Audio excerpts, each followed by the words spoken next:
Our hearts beat to the city streets. We began to feel the fire.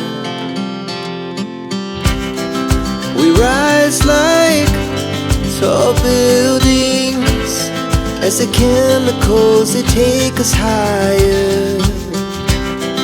The night's young and it's just begun as she puts her hand in mine. We wanna chase the night, wanna dance to the light, pull the stars from the sky, just two hearts running wild. Never sleep, never stop, as we shout from the top. We're gonna be two hearts running wild.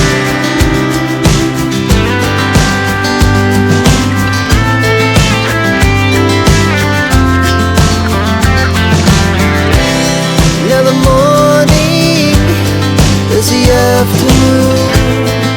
We lay awake in bed. The laugh so loud as the hours pass. We're gonna do it all again. We wanna chase the night, wanna dance to the light. Mamaloy no na hindi lang si Alden ang umattend sa housewarming ni Catherine. Maging sina Piolo Pascual, Dominic Roque, Dimple Sumana, Robbie Domingo, and the wife Mikey Pineda.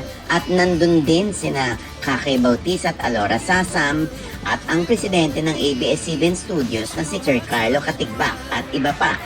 Si Alden nga ay punong abala rin sa pag-asikaso, so dito mahalata na nanliligaw daw talaga itong si Alden. At napatunayan din na priority ni Alden si Catherine dahil may lumabas na post na supposedly ay tatanggap sana ng award si Alden dahil nominated ito sa 3 category sa PHS Sports Awards, pero mas pinili ng aktor na umattend sa house blessing ni Catherine. Kung totoo man itong post na ito, so alam na kung gaano talaga kamahal ni Alden si Catherine. Good afternoon, everyone. Ito po ang inyong lingkod. Ano pa nga ba ang inyong isinusulsol sa akin? Imarites mo na, dali! So, hello guys, good afternoon sa inyong lahat again. So, magpapasalamat ulit ako sa aking mga followers and subscribers kasi na fully equipped na ang ating mga ads sa ating YouTube channel, Jovel Rosales Vlog, and of course sa ating Facebook profile, Jovel Rosales.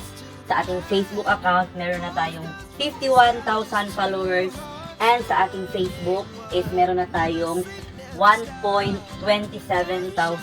followers. So sa mga yan, maraming salamat, at ang hindi ninyo pag-skip ng ads ko, maraming salamat sa inyong lahat. So, ang topic natin for today's video, so nandito na kayo sa ating video ngayon. So, for sure, nakita nyo na ang parang house celebration ni Catherine Bernardo dahil nga natapos na ang kanyang bahay. I think so. Kasi parang may celebration sila connected sa bahay. Parang housewarming, parang ganon or ganyan. Basta may celebration sa bahay nila, Catherine.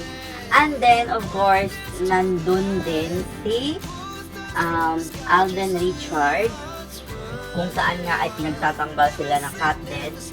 And of course, yung mga minention na artista, nandun din si Piolo Pascual, I think. Nandun din yung mga bosses sa ABS-CBN. At andun din yung si Alora, at saka si Kake Bautista, andun din sila, no? So, based nga sa source ni OG Diaz, nanliligaw daw talaga si Alden kay Catherine, guys. So, ayun ang latest sa kanilang dalawa ngayon. So, noon nga, sinagot na nga ni Alden na what you see is what you get. So, yun nga, kung nanliligaw man, masaya tayo sa kanilang dalawa. And then, of course, based din sa source ni OG Diaz, meron nanliligaw din daw si Jericho Rosales kay Catherine Bernardo. Oh my God. Diba guys, isipin nyo, ang dami-daming pagulo ng buhay.